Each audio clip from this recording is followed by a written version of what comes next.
deGrom, because that's the one where you really have to discuss it. You have to discuss the money on the back end and what the results are, because when we're talking about 2034, I don't think that the Phillies are that worried about 2033. It would be actually the last year of Trey Turner's deal, because odds are most of the guys that are in the organization now might not even be there, and that's somebody else's problem. But when it comes to Jacob deGrom, this is the reason why he is a Texas Ranger, is the Texas Rangers' willingness to lose on the back end, or at least gamble on the back end, right? With that 5-year deal. And look, it could work out great. He's still Jacob freaking deGrom. But at the same time, I don't think anybody else, like everybody can acknowledge and understand how much of a gamble it is to have 37 million set for Jacob deGrom at age 39 and 38 million at age 38, because let's be honest, the guy hasn't been on the field much the last couple of years. No, he has not. And that's a point that I want to get to when we talk about Verlander signing with the Mets here, because spoiler alert, I actually kind of like what the Mets did a bit better than what the Rangers did. But you just paid the most talented player on earth and most talented pitcher on earth, right? You could argue that there are some guys that are more talented, Shohei Ohtani, more talented than Jacob deGrom, but you've got the most talented pitcher on earth. You look at Jacob deGrom, and you can't finish the conversation without pointing to the minimal tread on his tires going into his 30s, right? This was a guy that was a shortstop at Stetson. He converted. They monitored his innings well. He didn't debut in Major League Baseball until he was 26 years old. And then when he hits 30, bam, all of a sudden he has that 170 ERA and he wins his Cy Young. 31, bam, wins his second Cy Young. But 2020, yes, he threw a whole year, a 2.4 ERA.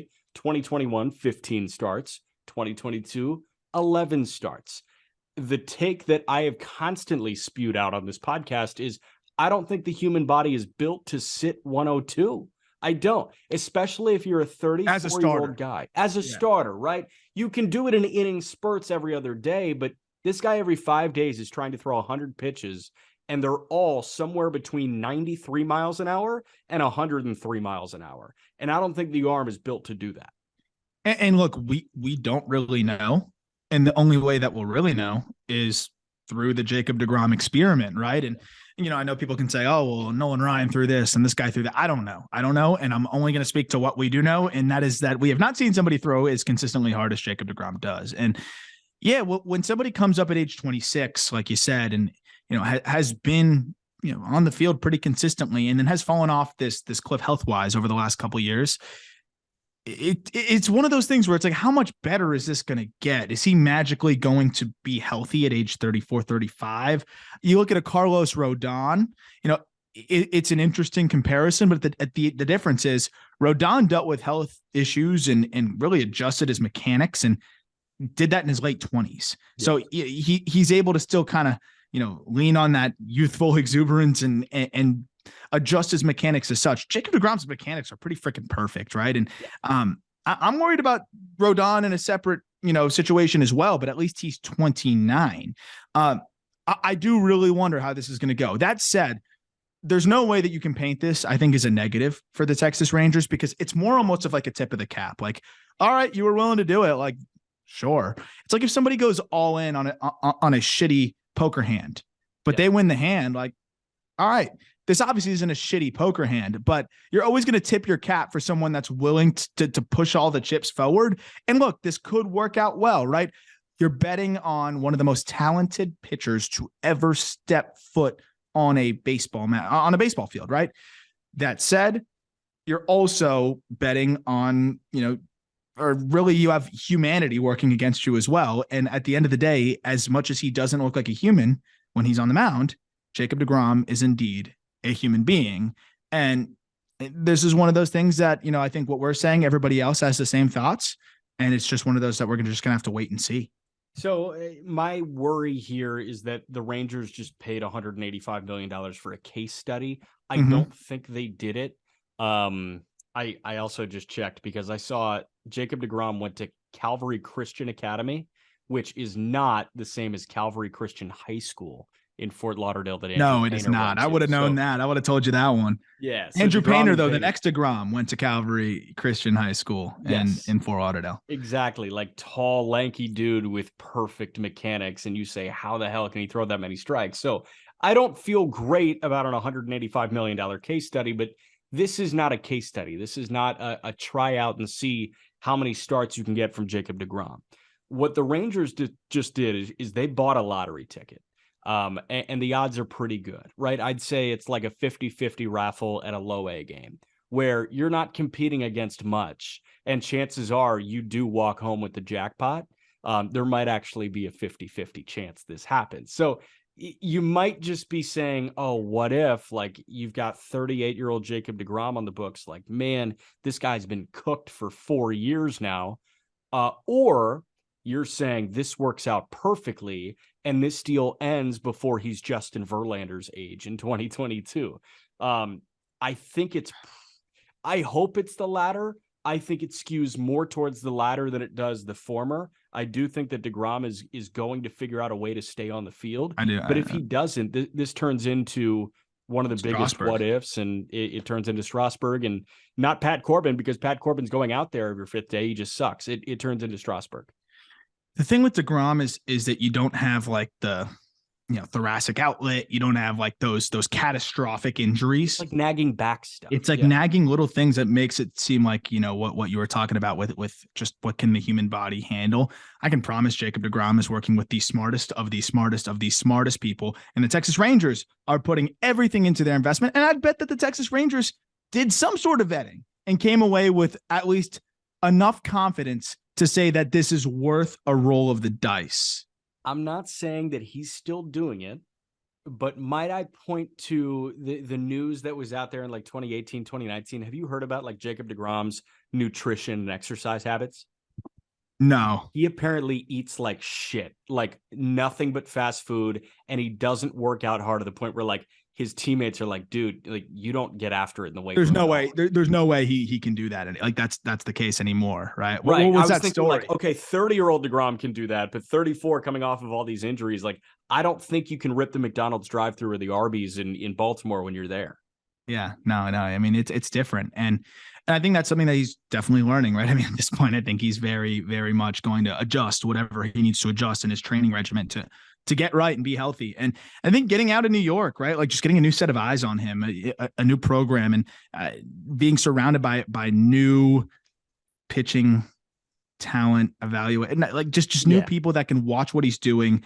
And new philosophy, because let's be real, like all teams struggle with keeping their pitchers on the field. But, through that, you look at that Jacob deGrom rotation, that picture that we saw of Noah Syndergaard, of Matt Harvey, Zach of Wheeler, Steven Matz, of Jacob deGrom. There's a commonality across all of those guys. And you kind of notice that as it is. So I think there was a level of Jacob deGrom wanting to go somewhere else and operate, in a new environment. And, I wonder if that's going to help him. I think he's better off. And ultimately, if Jacob deGrom is 2019 deGrom, which is a 2.4 ERA, leads the league in strikeouts, and let's say he throws less innings, you can throw 175, manage him, and I think they're going to do that. This is still worth it for them for so many reasons. I mean, you get the best pitcher in baseball.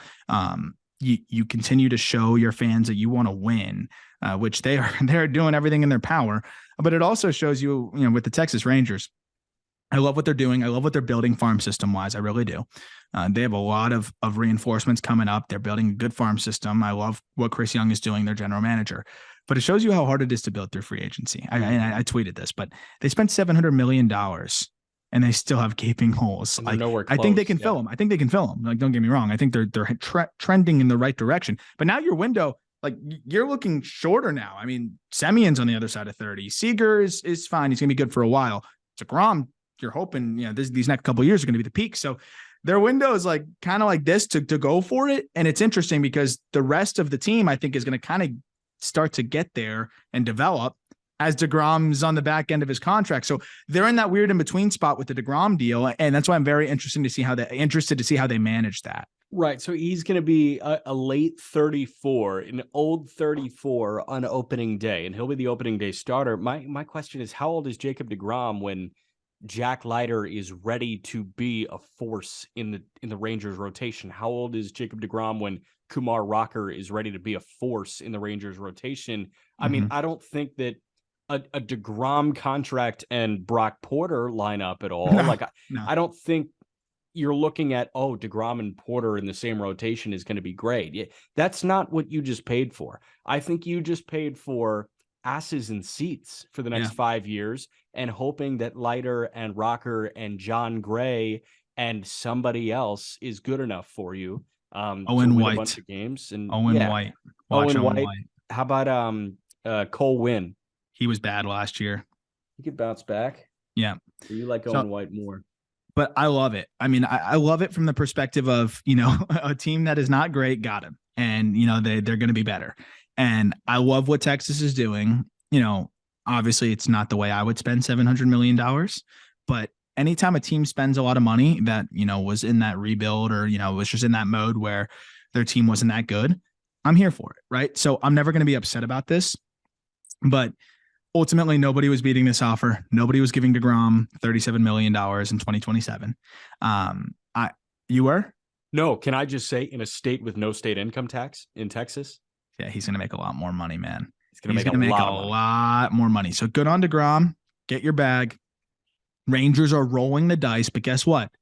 If things go, like, there's a chance that this goes swimmingly and all of a sudden they are a force, right, in the next 2 years. And I think, Josh Young coming up, they've got Justin Foscue, who I think is one of the more underrated offensive prospects, Ezekiel Duran, Josh H. Smith, like they've got Aaron Zavala, and that's just to name a few. Like, they've got more guys coming up. They've got trade chips. They're going to mix and match. Like, they're not done. They're far from done. I think they're going to go trade for another vet bat. They're going to do some other things.